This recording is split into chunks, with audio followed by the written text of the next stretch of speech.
कमाने जब जाने लगा और वह स्त्री बिना अपने पति को भोजन कराए, बिना अपने पति का पूजन किए वह जल तक नहीं ग्रहण करती थी। प्रभु संतों के पास वह दोनों जाते हैं। संतों ने उपाय बताया कि तुम ऐसा करो, अपने पति का एक चित्रपट रख लो और उसी का पूजन करना,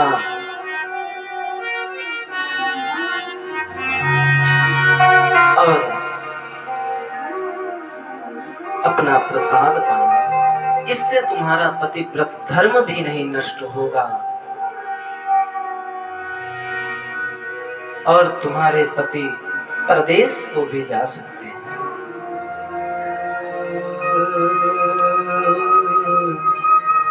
उसका वह पति चित्रपट अपना देता है और स्वयं परदेश को चला जाता है।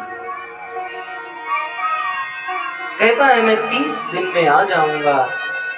ज्यादा पढ़े लिखे ना होने के कारण मैं कहती है प्रभु मैं कैसे जानूंगी कि 30 दिन पूरा हो गया।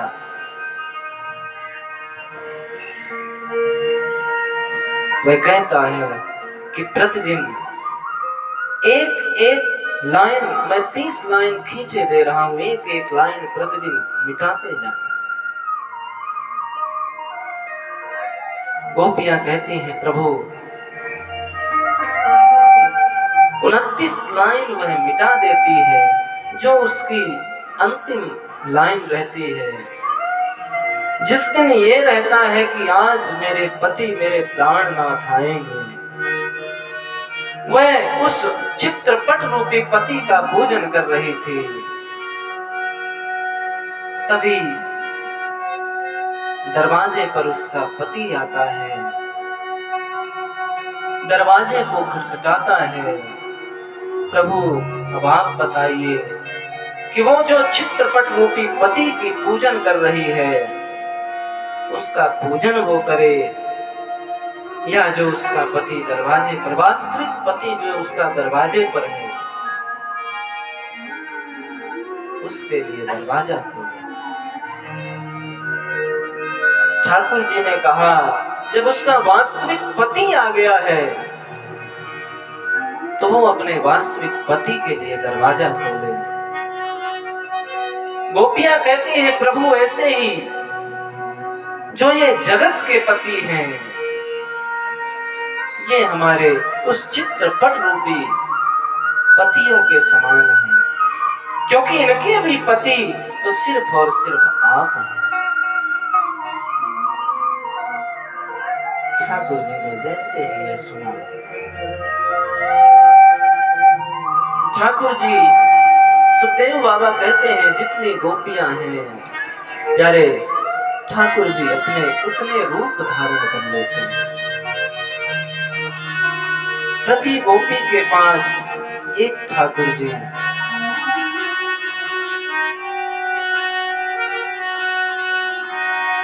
जब ठाकुर जी गलबैया डालकर नृत्य करने लगते हैं तो गोपियों के मन में यह अभिमान हो जाता है कि देखो हम कितनी सुंदर हैं कि 3 लोक का यह स्वामी, त्रिलोकपति, यह हमारे प्रेम में इतना विवश है कि हमारे साथ गलबैया डालकर नृत्य कर रहा है।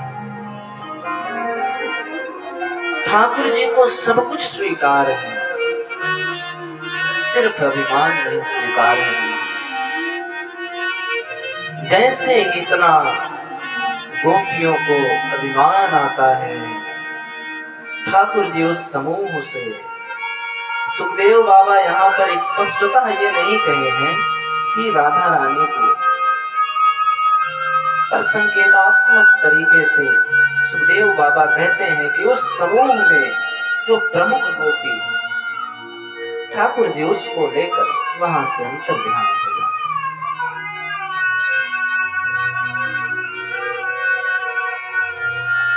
गोपियां बौखला उठती हैं।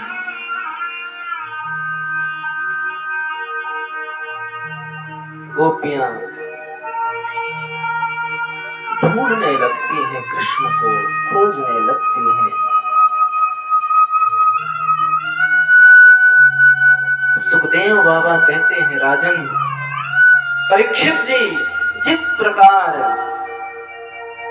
राघवेंद्र सरकार की स्थिति थी, उसी प्रकार आज गोपियों की स्थिति। को जड़ और चेतन में कोई अंतर ही नहीं समझ रहे।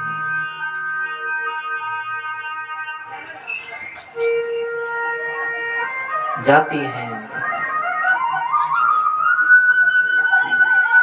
मार्ग में तुलसी माता का वृक्ष दिखता है। तुलसी माता के वृक्ष से, तुलसी के वृक्ष से पूछती हैं, क्यों री सखी, तूने कृष्ण को देखा है क्या? मेरे प्राणनाथ को देखा है क्या? हवा का झोंका आया और वह तुलसी ऐसे हिल गई। गोपियां कहती, अरे ये क्यों बताएगी, ये तो हमारी सौत है।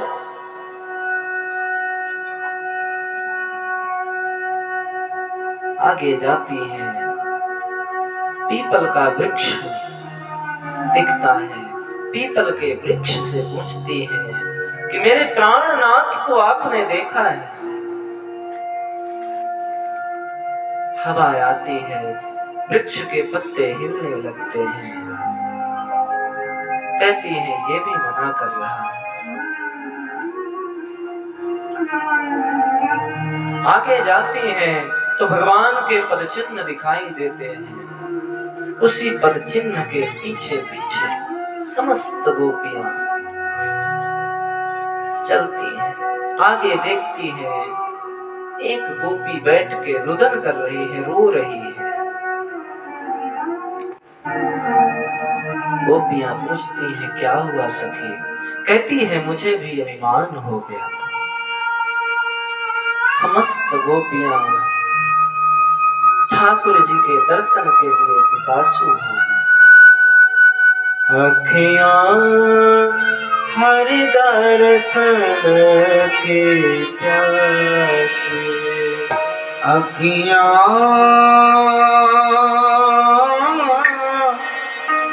हरि दर्शन की प्यासी, अखियां हरि दर्शन की प्यासी, देखन चाहते कमल नयन को, देखन चाहते कमल नयन को, निज दिन रहते उदासी, निज दिन रहते उदासी, निज दिन रहते उदासी। हरि दर्शन की प्यासी, अखियां हरि दर्शन की प्यासी।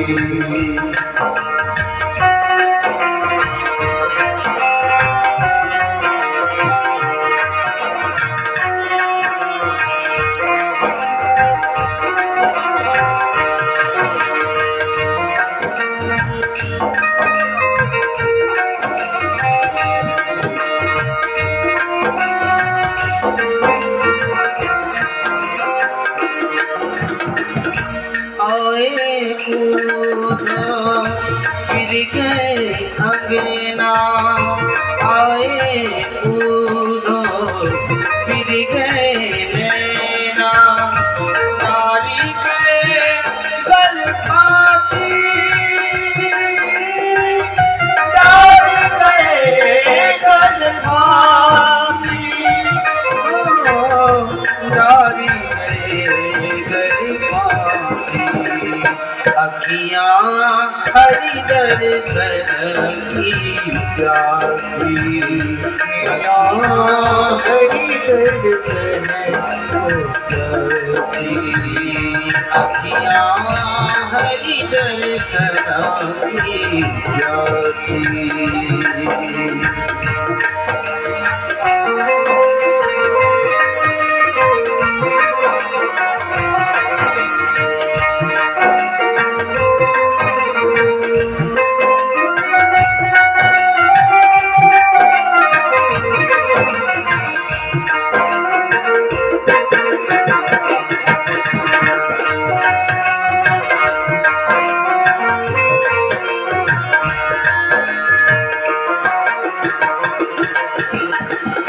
केसर तिलक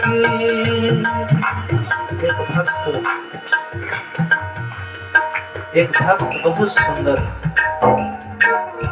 बात कहता है।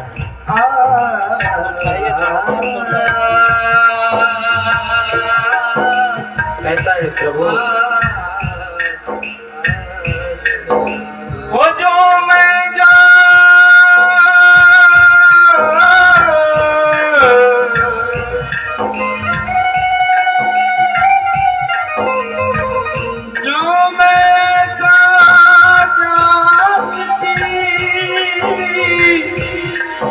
प्रीति करे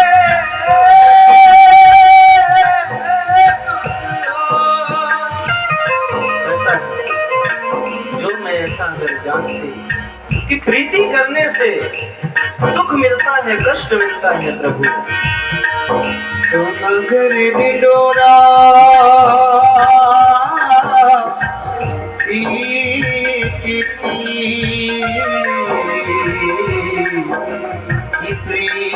न करियो।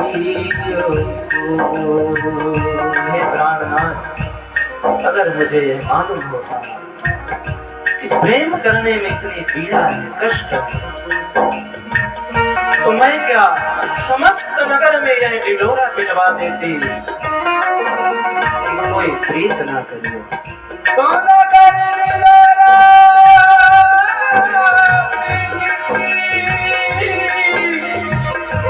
प्रीति न करियो।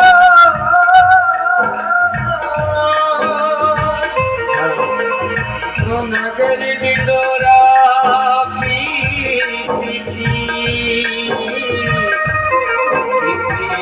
न करियो।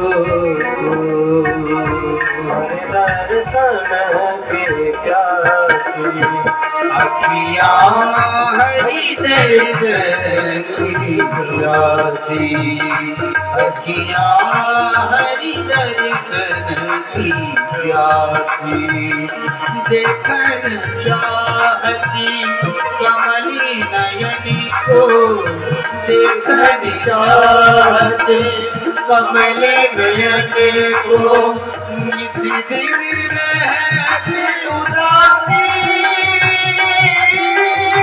किसी दिन रहती उदासी किसी दिन रहती उदासी हरि दर्शन की प्यासी हरि दर्शन की प्यासी केसर तिलक मोतियन की माला केसर तिलक मोतियन की माला केसर तिलक मोतियन की माला केसर तिलक मोतियन की माला वृंदावन गोपाची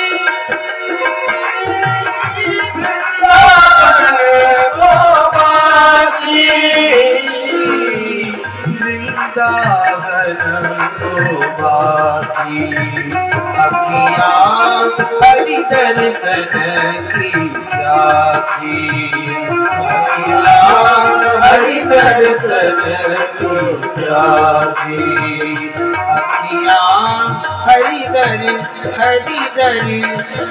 दर्शन की प्यासी।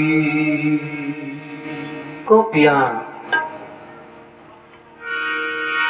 सभी जगह ठाकुर जी को ढूंढ रही हैं, विलाप कर रही हैं, रुदन कर रही हैं।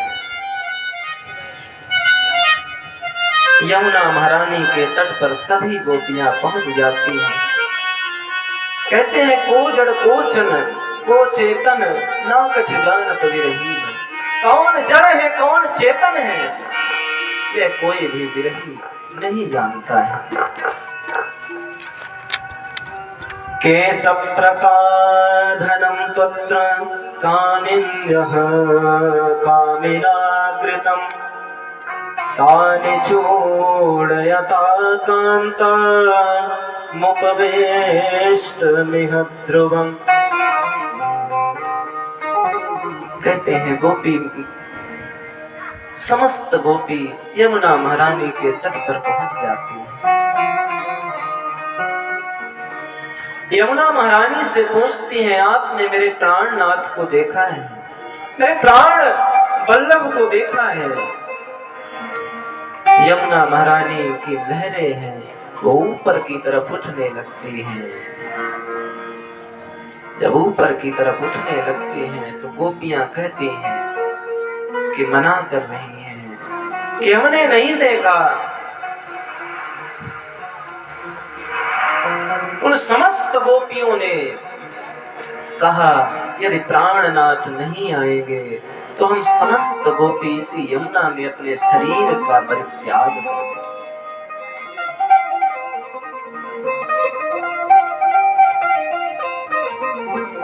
यहां तक की स्थिति हो गई कि भगवान ने जो लीलाएं की, एक एक गोपी वह लीला कर रही है। कोई कहती है मैं बकासुर हूं, कोई कहती है कि मैं अघासुर हूं। भगवान की ऐसी लीला का चिंतन करने लगी और यमुना जी के तट पर एक बहुत सुंदर रुदन करती हुई एक गीत को गाती है।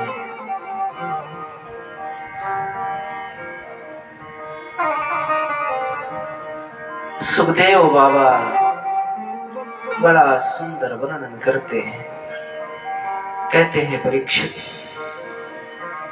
जब गोपियां ठाकुर जी की एक एक लीलाओं का चिंतन कर रही हैं, मनन कर रही हैं,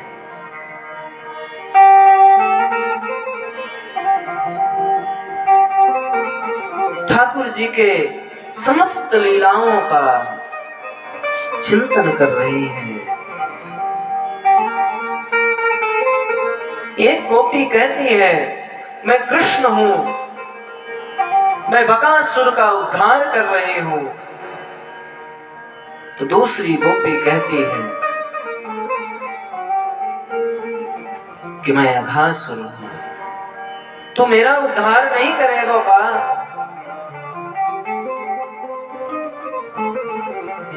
दूसरी गोपी कहती है मैं कालिया नाग हूं।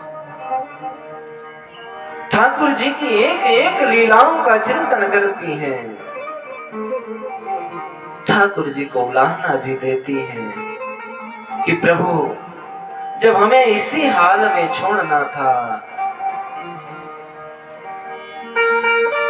तुमने मेरी दावानल की जो अग्नि लगी थी उससे क्यों रक्षा की? यमुना के विषाक्त जल से मेरी क्यों रक्षा की? हम सब की क्यों रक्षा की? हमें क्यों नहीं मर जाने दिया?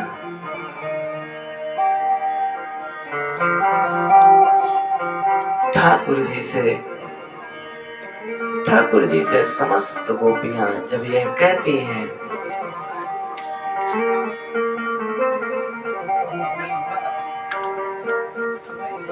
एक एक गोपी भगवान की प्रत्येक लीलाओं का चिंतन करती है और उसी यमुना के तट पर जब भगवान की लीलाओं का चिंतन करती है, सुखदेव बाबा कहते हैं कि उनके रुदन से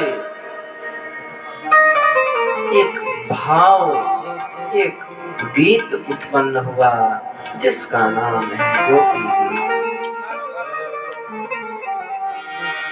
जिनको भी गोपी गीत याद होगा वह मेरे साथ बड़े भाव से गाएंगे। जयति तेरिका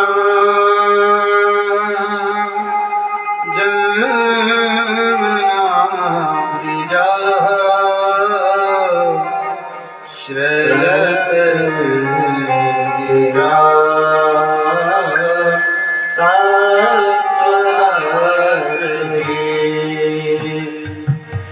जयति तेरिका जन्मनाब्रिजा श्रयत गिरा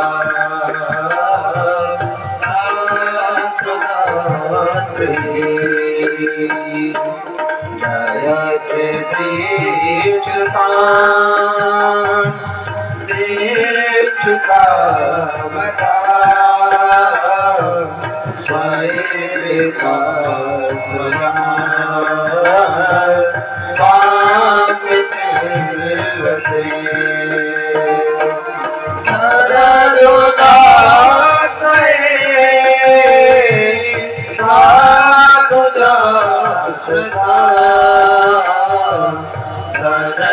सरसिजोदरा श्रीमुसादृशा सूरतनाथ के सुलकदाशिका वरदने तो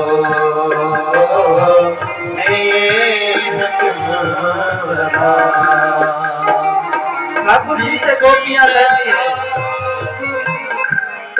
कहती है जयति जन्मना जयति तेधिकम जन्मना व्रज। कहती है हम धन्य हैं जो हमारा इस ब्रज भूमि में जन्म हुआ। ये ब्रज भूमि धन्य है जब से आपका इस ब्रज भूमि में जन्म हुआ। कहते हैं पहले लोग वैकुंठ की ब्रजवासी वैकुंठ की कामना करते थे, परंतु आपके जन्म लेने से ब्रज की इतनी महिमा बढ़ी कि ब्रजवासी वैकुंठ की कामना को भी छोड़ दिए।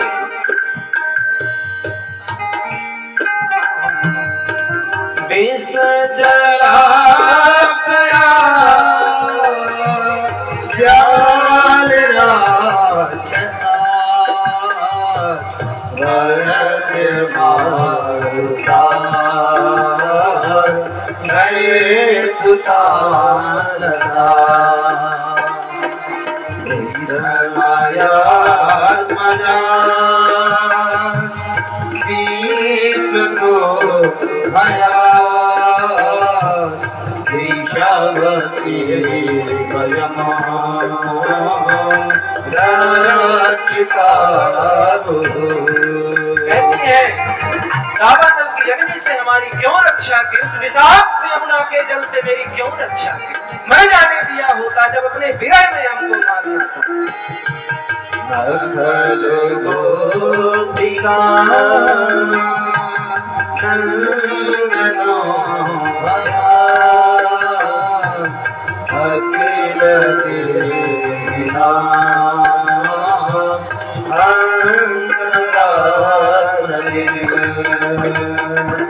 एकन साजितो विश्व को भया सकल तुझे दीवान सात तांबुले।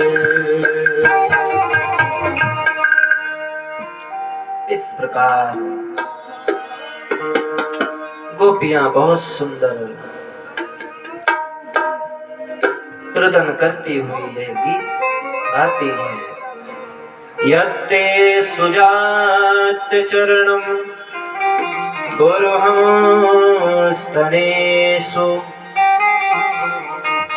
ठाकुर जी के लिए जब यह विरह गीत गाती हैं, ठाकुर जी से बंधुओं रहा नहीं जाता। तुरंत ठाकुर जी वहीं प्रकट हो जाते हैं।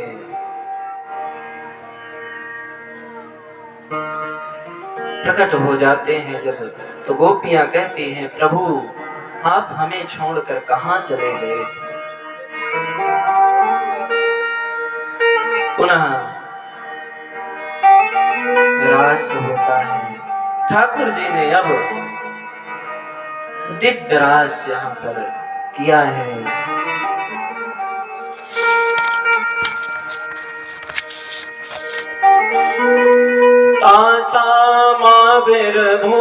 तासामाविर्भूचोरे स्मयमान मुखाम्बजः पीताम्बरधरस्त्रगभीर साक्षान्मन्मथमन्मथा।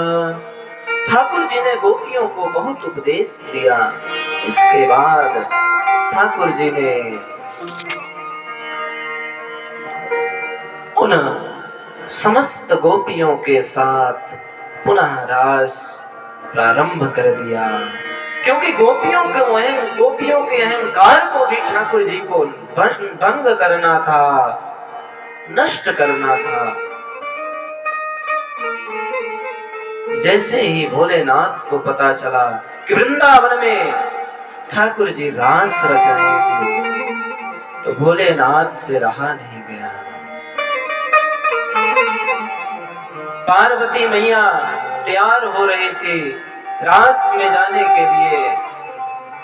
भोलेनाथ ने कहा, देवी मैं भी रास में जाऊंगी।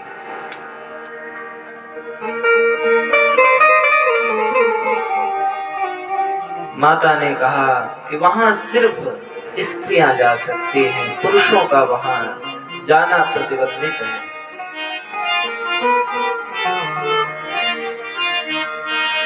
भोलेनाथ ने कहा, देवी मेरा श्रृंगार आप कर दो, मैं भी तो गोपी ही हूँ, मुझे भी गोपी बना दो, गोपी बनाकर मुझे ले चलो।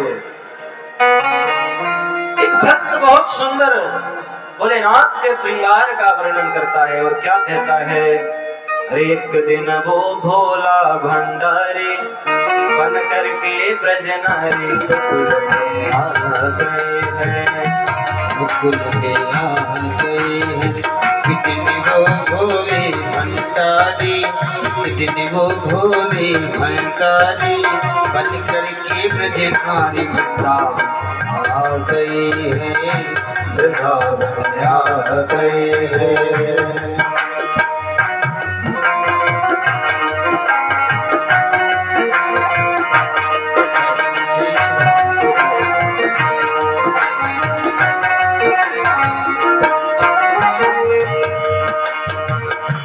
ऐसा बना दो मुझे हो। भोलेनाथ जी पार्वती जी से क्या कह रहे हैं, ओ ऐसा बना दो मुझे कोई न जाने सिराज को, इस राज को। मैं हूँ सहेली तेरी ऐसा बताना ब्रिजराज को, ब्रिजराज को। मैं हूँ सहेली तेरी ऐसा बताना ब्रिजराज को, ब्रिजराज को। लाख जूड़ा की साड़ी, लाख जूड़ा पहन के साड़ी, चाल चले मतवारी वृंदावन आ गए हैं, वृंदावन आ गए हैं। कितने वो भोले भंडारी बन करके ब्रजनारी वृंदावन आ गए हैं, वृंदावन आ गए हैं। भूत भावन भोलेनाथ की जय हो।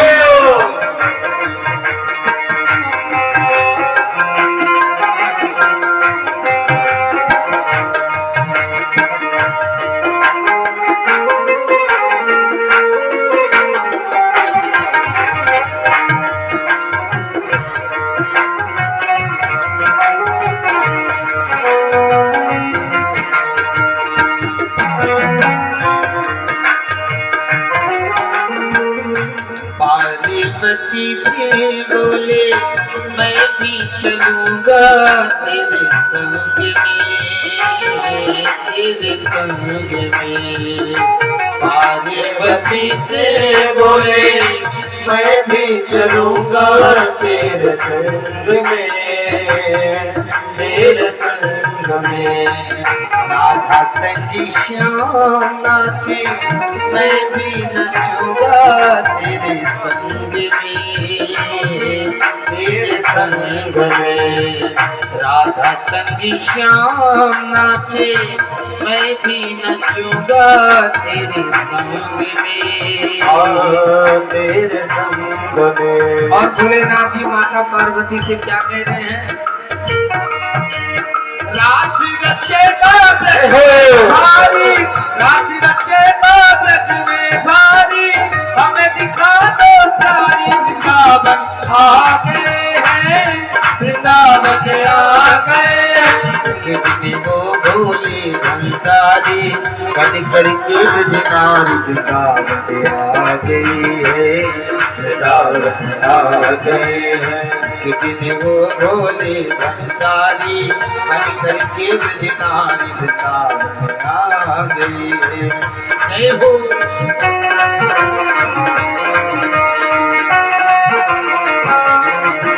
जय हो।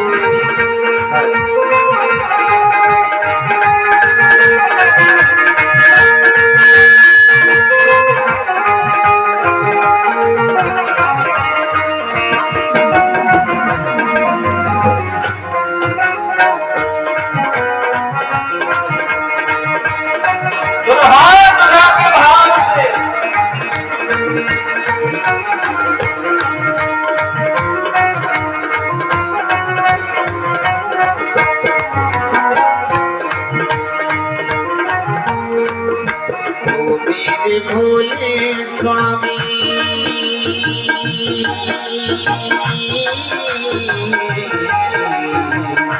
मेरे भोले स्वामी कैसे ले जाओ तुम्हें रात में, तुम्हें रात में।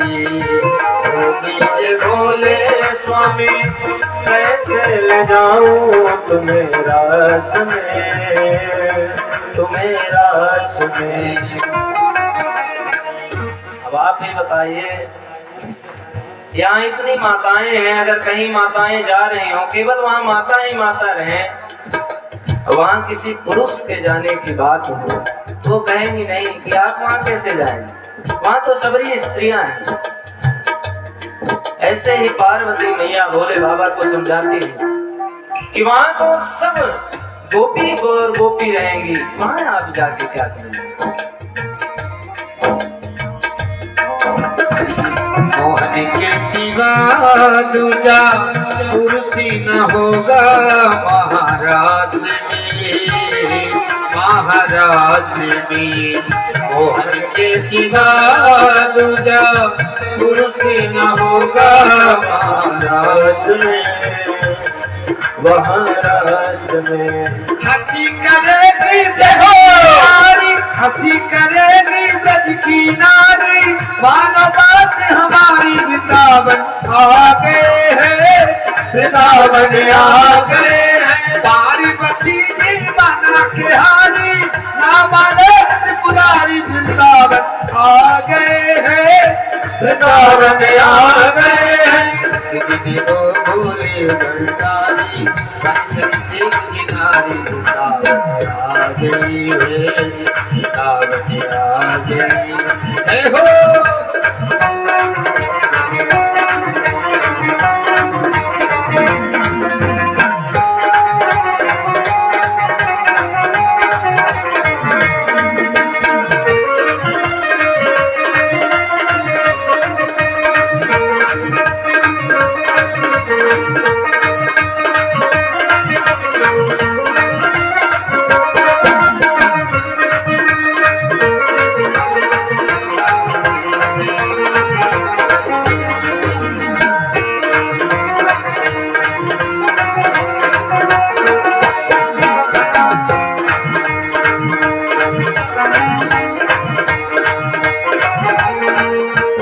इसी तरह भोलेनाथ जी रात तक तो पहुंच जाते हैं।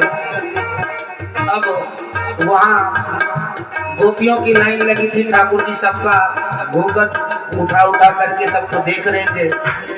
तो भोलेनाथ जी एक लाइन से दूसरी लाइन, दूसरी लाइन से तीसरी लाइन पहुंचे थे। तो मोहन ने क्या किया, ओ देखा मोहन ने जब समझ गए हैं सारी बात को, सारी बात को।